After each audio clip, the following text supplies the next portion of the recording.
তো আজকে আমি আবার চলে এসেছি ক্লাস 11-এর পার্ট 4 নিয়ে। আজ হচ্ছে পার্ট 4। ইয়েস, এটা একটু আসতে দেরি হয়ে গেল, আমি শিফট হচ্ছিলাম, আমি কলেজ চলে এলাম।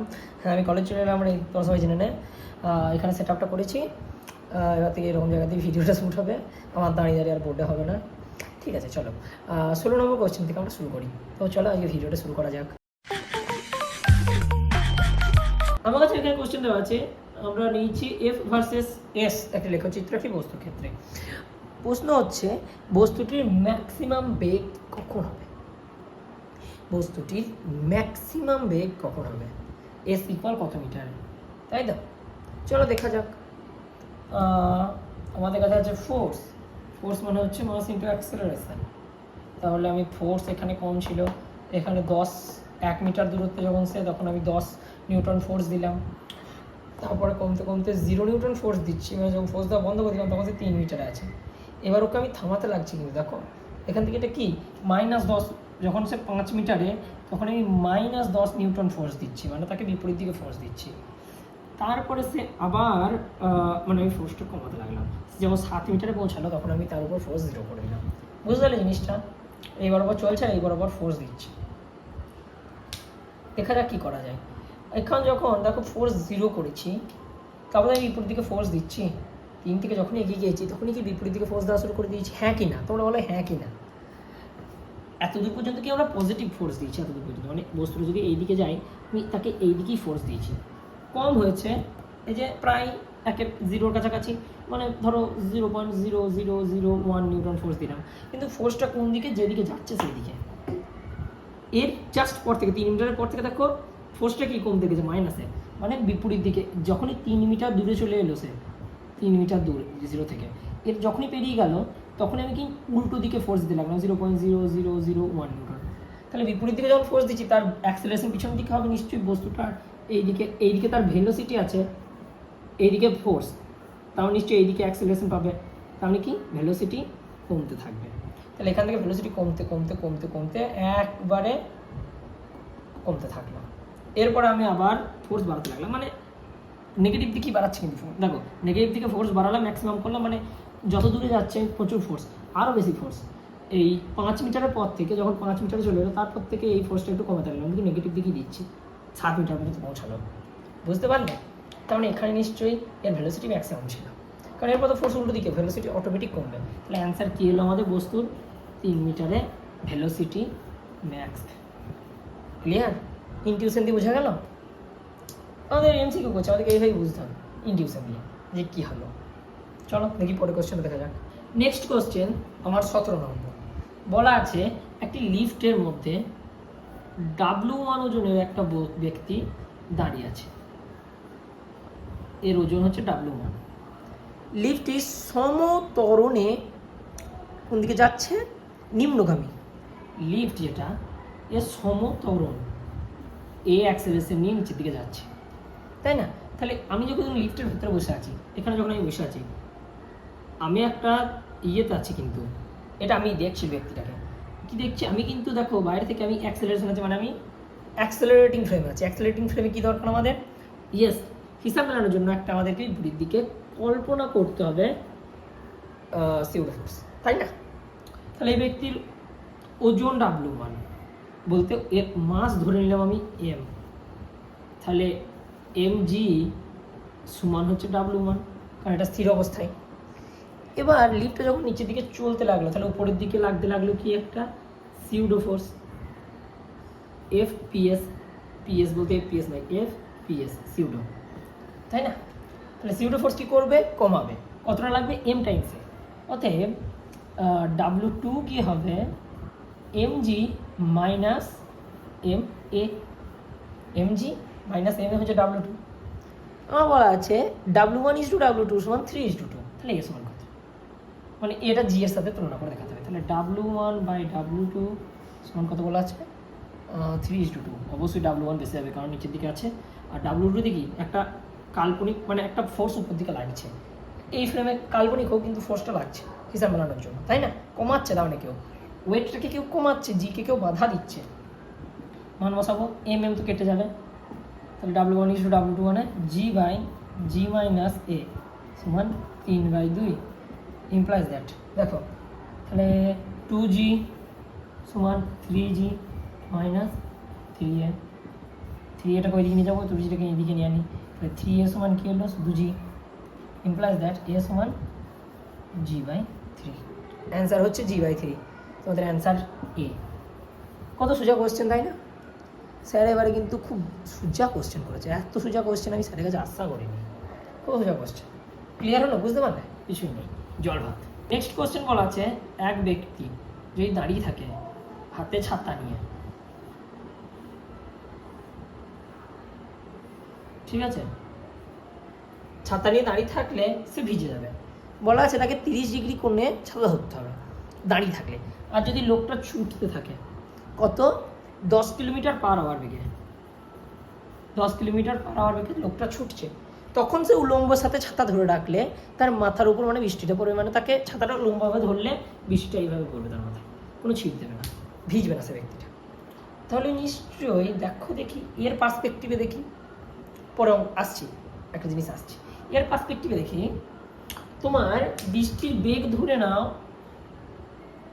আসছে, এর পার্সপেক্টিভে দেখি আমরা, বস্তুটা এইদিকে ছুটছে, ব্যক্তিটা এইদিকে ছুটছে, তাহলে বৃষ্টি যেমন করেই পড়ছিল তার এই বরাবর একটা কম্পোনেন্ট এই ভেলোসিটি যোগ হবে এর সাপেক্ষে, বৃষ্টি এইদিকে আসবে, তাই না? তাহলে নিশ্চয়ই এবার এইদিকে আসার পরে যখন বৃষ্টিটা লম্ব হয়ে গেল এর কাছে, তাহলে নিশ্চয়ই বৃষ্টিটা এইরকমভাবে যাচ্ছিল, তাই এইটা যোগ হলো, তবে বৃষ্টিটা লম্ব হলো, তাই না? এটা বুঝতে পারলে?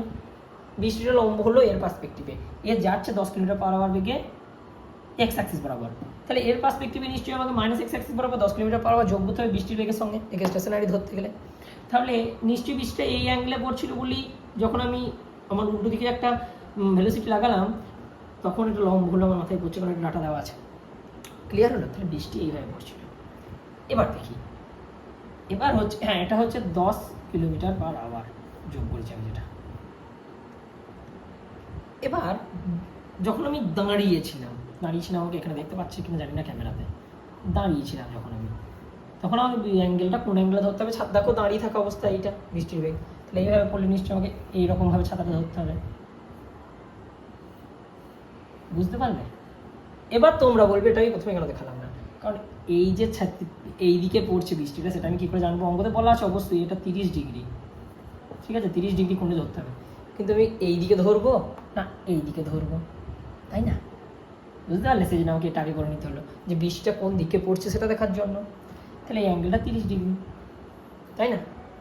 বৃষ্টি পড়ছে এইভাবে, এইভাবে বৃষ্টি পড়ছে 10 কিলোমিটার পার আওয়ার, একে তাহলে আমি কম্পোনেন্টে ভেঙে নিই, নিশ্চয়ই অ্যাঙ্গেলটা পেয়ে গেলাম এটা 30 ডিগ্রি, এই যে এই অ্যাঙ্গেলটা 30 ডিগ্রি পেয়েছি, তাহলে এটাও নিশ্চয়ই হবে 30 ডিগ্রি, বিপরীত ইয়ে কোণ, একান্তর কোণ, হ্যাঁ একান্তর কোণ।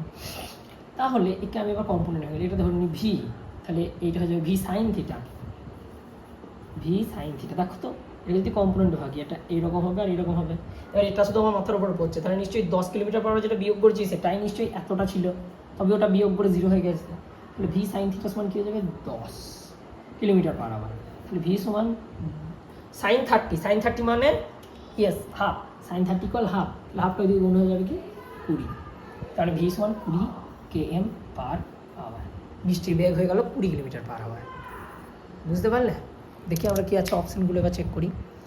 বলা আছে গতিশীল ব্যক্তির সাপেক্ষে বৃষ্টির অনুভূমিক বেগ শূন্য, গতিশীল ব্যক্তির সাপেক্ষে বৃষ্টির অনুভূমিক বেগ, অনুভূমিক মানে এই বেগটা, ঠিক আছে, অবশ্যই শূন্য, কারণ বৃষ্টিটা তার মাথার উপর পড়ছে, বলা আছে আমাদের অঙ্কতে ব্রহ্মভাবে ধরেছে, তাহলে এটা হলো। দেখি ভূমির সাপেক্ষে বৃষ্টির আপেক্ষিক বেগ 20 কিলোমিটার পার আওয়ার, ইয়েস ভূমির সাপেক্ষে দেখো ভি, এটাকে আমরা কম্পোনেন্ট ভেঙেছি, এটা তো ভূমির সাপেক্ষে যেটা থেকে আমরা বিয়োগ করলাম, তাহলে এটা হয়ে গেল কি 20 কিলোমিটার পার আওয়ার, তাই না? ভি, তাহলে ভূমি সাপেক্ষে 20 কিলোমিটার পার আওয়ার, আর আমার ব্যক্তি সাপেক্ষে কত, ব্যক্তি সাপেক্ষে কত বলো দেখি, এটা বাদ চলে যাবে, তাই নিশ্চয়ই শুধু এটা, তাহলে হচ্ছে কি V cos theta, V cos theta মানে কস √3/2, তাহলে 20 √3/2, তাহলে 10 √3, 10 √3, ব্যক্তি সাপেক্ষে 10 √3, বুঝতে পারলে? গতিশীল ব্যক্তি সাপেক্ষে বৃষ্টির বেগের মান 10 √3, ওহো যেটা মুখে বললাম সেটাই চলে এলো পরের অঙ্কটা, মানে আমি যেটা ভাবছিলাম যে এটা বার করতে হবে ব্যক্তি সাপেক্ষে, ব্যক্তি সাপেক্ষে এটা নেই কারণ সরছি, তাহলে কী হবে cos theta, V cos theta, V মানে হচ্ছে 20, কস 30 হচ্ছে √3/2, তাহলে হয়ে গেল কি 10√3 kilometre per hour. Yes, metre per second নয় কিন্তু। তাহলে অ্যান্সার কী এলাম 3টি, তার মানে ডি হচ্ছে অ্যান্সার সবগুলোই। বুঝতে পারলে যে সবগুলোই কী করে হলো এই ক্ষেত্রে, কত সোজা তাই না? ইজি, খুব ইজি। আমার সময় যদি স্যার এত সোজা অঙ্ক দিত না, কিছু বলার নেই। কেন স্যার আমাদের বেলায় একটু কঠিন দিয়েছিলেন, এবারে সোজা, এবার হয়তো স্যার আমাকে মুখে ছুরি মারা দিত, আমাদের কোয়েশ্চেন পেপারটা দিয়ে বলে দেখ নিজেদের কোয়েশ্চেন পেপারটা সলভ কর একবার। আমি যে রুমে আছি উপরে সিনচ্যান চলছে, মিউজিকে শুনতে পেলাম। নেক্সট কোয়েশ্চেন হচ্ছে, একটি রাস্তার ব্যাংকিং কোণ থিটা ও রাস্তার বাঁকের ব্যাসার্ধ আর, ঠিক আছে, আরোহী সমেত সাইকেলের ভর এম, দ্রুতি ভি, ভি তো নয় থিটা, ভিটা খুব বাজে হয়ে যাক লেখাটা, ভি হোক, তবে সাইকেলের ওই বাঁক পেরোতে যদি শুধুমাত্র রাস্তার প্রতিক্রিয়া বল অভিকেন্দ্র বলের যোগান দেয় তবে, ঠিক আছে আমরা হিসাব করে মিলিয়ে দিচ্ছি। ওকে, আর হচ্ছে বাঁকের রেডিয়াস, বাঁকটা আমাদের একটু এইরকম, এইভাবে এলিভেটেড, বুঝতে পারছো? হ্যাঁ হ্যাঁ, এলিভেটেডটা আমি বোঝাবো কি করে, এরকম এরকম, বুঝতে পারছো? 3D আঁকার চেষ্টা করছি। এটা উঠে আছে, এটা ভূমি, এটা উঠে আছে রাস্তাটা 30 ডিগ্রি, ঠিক আছে, 30 ডিগ্রি অ্যাঙ্গেল হয়ে আছে, মানে জাস্ট এরকম একটা, এটা 30 ডিগ্রি। সাইকেল আরোহী এই দিক থেকে যাচ্ছে, সাইকেল আরোহী এইভাবে ঘুরছে, বুঝতে পারছো? 3Dতে, তাই না? এই দূরত্বটা, তাহলে সাইকেল আরোহীর মোট ভর হচ্ছে এমজি, এটা হলো এমজি, তাই না? এমজি। এবার থিটা কি বলা আছে, 30 ডিগ্রি, এই 30 ডিগ্রি পেলাম কোথায়, সরি ভাই, এটা থিটা, আমি আগের অঙ্কটা মনে রেখে দিয়েছি। এমজি হচ্ছে নিচের দিকে লাগছে, ওকে, নর্মাল ফোর্স, এটা নর্মাল ফোর্স নিশ্চয়ই এমজিকে আর এদিকে কে ব্যালেন্স করবে, তাই না? তাই তো, নর্মাল ফোর্স ভেঙে ব্যালেন্স করবে, বাঁক পেরোতে শুধুমাত্র যদি প্রতিক্রিয়া বল অভিকেন্দ্র বলে যোগান দেয়। ইয়েস, এবার বাঁকটা ঘুরতে গেলে অভিকেন্দ্র বলের প্রয়োজন, সেটা কত, এম ভি স্কোয়ার বাই আর। দেখো তো ভি বলা আছে, ভি পেলাম কোথায়, এখানে বলা আছে আমাদের যে ভি হচ্ছে সাইকেলের বেগ, তাই না? এবার নিচের দিকে এমজি লাগছে, এটা যদি থিটা অ্যাঙ্গেল হয়, এবার হিসাবটা মিলিয়ে নিই, এটা যদি থিটা হয়, এর সাপেক্ষে লম্ব এটা, এর সাপেক্ষে লম্ব এটা, তাহলে এই অ্যাঙ্গেলটা হবে কি থিটা। এটা যদি এন হয় তাহলে N cos theta, N sine theta, আমার N sine theta will equal to m v square by r, তাই না? আর এন কস থিটা হয়ে যাবে কি N g, N cos theta will be m g, ঠিক আছে? আমি যদি এই দুটোকে ভাগ করে দিই, দেখো তো আমার এনের কোনো প্রয়োজন নাই আর এম এর কোনো প্রয়োজন নেই, এম তো পালিয়ে যাবে কারণ ভর যাই হোক না কেন। তাহলে এন আর এদিকে যদি ভাগ করে দিই তাহলে কি আসবে, সাইন বাই কস আর m v square by r by g, তাহলে ট্যান থিটা, আমরা ট্যান থিটার সাথে মানে এই যে অ্যাঙ্গেলটা, এই অ্যাঙ্গেলটা বুঝতে পারছো, এটা 90 ডিগ্রি, এই অ্যাঙ্গেলটা এটা যতটা হবে থিটা, এর সাথে আমরা পুরো হিসাব লাগিয়ে দিলাম, v square by r g. দেখো তো জি তো constant, v square by r theta varies, তাই না? থিটা আমি ধরো বাড়াতে থাকলাম, এই অ্যাঙ্গেলটা রাস্তার টানটা এইভাবে বাড়াতে থাকলাম, মরণকেও দেখেছো, ইয়েস, ট্যান 90 হলে কি যাবে ইনফিনিটি, তাহলে ভি স্কোয়ার বাই আর কি ইনফিনিটি হতে হবে, আর তো 0 হলে টেন্স টু 0 হলে ইনফিনিটি বলতে পারি, আমি পজিটিভ থেকে আসছে বলতে পারি, কিন্তু দেখো মরণকোদের রেডিয়াসটা কিন্তু 0 হয় না, তাহলে ভেলোসিটিকে কী হতে হবে, ইনফিনিটি হতে হবে, যেটা কোনোদিন সম্ভব নয়। সেটা মরণকে তো কোনো দিন 90 ডিগ্রি কোনো দিন আমাদের দেওয়ালটা হতে পারে না, তোমরা দেখবে একটা অ্যাঙ্গেল থেকেই যায়, 90 ডিগ্রি সম্ভব নয়। অন্য একটা অ্যাঙ্গেল হলে ভেলোসিটি স্কোয়ার বাই আর করে আমরা মানে আর গুণ করে রুট করে দেবো, তাহলে আমি পেয়ে যাবো ভিটা কত প্রয়োজন, বুঝলে? ক্লিয়ার? চলো দেখি এবার পরে অঙ্কটা দেখি, এই অঙ্কটা খুব সুন্দর অঙ্ক, 20 অঙ্কটা দেখি আমরা। চলো নেক্সট আমার কাছে একটা কোশ্চেন আছে, একটা হাতল নয় রাস্তা, এ হচ্ছে আমাদের আমাদের পশ্চিমবঙ্গের রাস্তা জানো তো গর্ততে ভরা, এই গর্তটা একটু বেশি বড় হয়ে গেছে, বেশি খেয়ে নিয়েছে, সেই জন্য রাস্তাটা বেশি বড় হয়ে গেছে। এটা একটা পয়েন্ট এ, এখানে একটা পয়েন্ট বি। একটা গাড়ি আসছে তোমার ল্যাম্বরঘিনি, এখানে নামলো, ল্যাম্বরঘিনি আঁকতে পারলাম না, এখানে এলো খুচুর আর এখানে এলো পেরিয়ে। এবার প্রশ্ন হচ্ছে দেখো এবার এখানে তো রাস্তা আছে মানে তার একটা নর্মাল ফোর্স আছে, এখানেও নর্মাল ফোর্স আছে, তাই না? নর্মাল ফোর্স আছে, বস্তুর একটা ভর আছে এম, তার জন্য জি আর লাগছে, দিয়ে এম জি এর উপর একটা নিচের দিকে বল ক্রিয়া করছে, তার জন্য উপর দিকে নর্মাল ফোর্স লাগছে। প্রশ্ন হচ্ছে এন এ আর এন বি এদের মধ্যে সম্পর্ক কী হবে, কে বড় হবে কে ছোট হবে? তোমরা বলো দেখি। এর ওজনটা কি পাল্টে যাচ্ছে এই দু জায়গার মধ্যে? এখানেও তো নিচের দিকে এম জি লাগছে, তাই না? এম জি লাগছে। এবার এম জি এখানে কি এম জি সমান এন, কারণ এতে অ্যাক্সেলারেশন নিচে উপর বরাবর কিছু নেই, ও তো ওয়াই অ্যাক্সিস বরাবর ওখানে তো স্থির, এগিয়ে চলে যাবে, সামনের দিকে এগিয়ে যাবে, ভেলোসিটি নিয়ে অ্যাক্সেলারেশন না নিতেও পারে। এখানটায় সে এখানে যদি আমি এন আর এম জি সমান করে দিই, এটা এখানে উঠবে কী করে? কারণ এটা তো একটা কার্ভ, এটা একটা বৃত্ত, আমাদের এখানে ছবিতে দেওয়া আছে, এটা একটা বৃত্তের অংশ, তাই না? বৃত্ত নয়, ধরে নাও এটা একটা প্যারাবোলা, তাও এইটুকু অংশটা যদি দেখি একটা ছোট্ট বৃত্তের অংশ তো বলতে পারি আমি, এটা যদি জুম করি দেখো একটা ছোট্ট বৃত্তের অংশ। তাহলে ঘোরার জন্য কি লাগবে? তার সেন্ট্রিপিটাল ফোর্স, মানে হচ্ছে অভিকেন্দ্র বল, এই বরাবর একটা বলের প্রয়োজন, সেটা নির্ভর করবে এম ভি স্কোয়ার বাই আর, মানে এর মাস এ কত ভেলোসিটি নিয়ে যাচ্ছে, আর এখান থেকে এর দূরত্ব কত, যত বড় গর্ত তত বেশি নর্মাল ফোর্স লাগবে। বুঝতে পারলে? গর্ত কী করে বড় হয়? তখন ধরো গর্তটা ছোট্ট পাড়া ছিল, তখন নর্মাল ফোর্সটা অল্প লাগতো, কিন্তু ওর অত ক্ষমতা ছিল না, গর্তটা আরও ঢুকে গেল, বেশি বেশি নর্মাল ফোর্স লাগছে। এবার নিচের দিকে মাটি শক্ত বেশি হয়, উপর দিকে মাটি নরম, সে উপরের দিকে প্রথম একটা দেবে গিয়েছে, দেন যখন অনেকটা নেমে গেল তখন যতটা নর্মাল ফোর্স লাগছে মাটিটা শক্ত তো অতটা দিতে পারছে, সেই জন্যই দেবে যাচ্ছিল। তাহলে নিশ্চয়ই এখানে নর্মাল ফোর্সকে এমজিকেও ব্যালেন্স করতে হবে, আর এম থেকে এমজি যখন বাদ যাবে সেটাকে তার m v square v not square দিলাম বাই আর এর সমান হতে হবে, এটা যদি আর হয়, তাই না?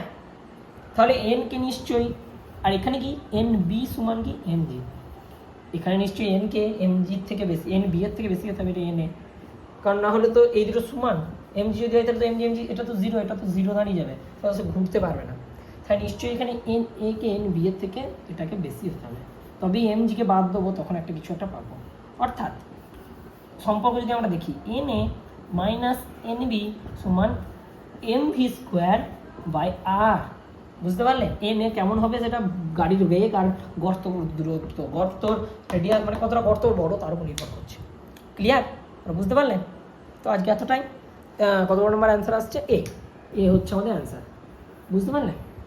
খুব সোজা আজকে কোশ্চেনগুলো ছিল, খুব সুন্দর লাগলো। আজকে অ্যাপ্লিকেশন ছিল, এর পরেও আমরা যে অঙ্কগুলো করবো সেগুলো সব অ্যাপ্লিকেশন। ও পুলির অঙ্ক দেখতে পাচ্ছি, আমার ফেভারিট জিনিস। ঠিক আছে, আসছি ওখানে, তাড়াতাড়ি আসবো, এই অঙ্কগুলো আরও করবো। দেখা হচ্ছে তোমাদের সঙ্গে কালকে আবার একটা ভিডিও শ্যুট করে নিতে পারি, দেখি যদি কলেজে যাওয়া না থাকে, কাল থেকে কলেজ শুরু আমাদের। Bye bye, see you my দোস্ত, বাই। জয় ম্যাথ, জয় সায়েন্স।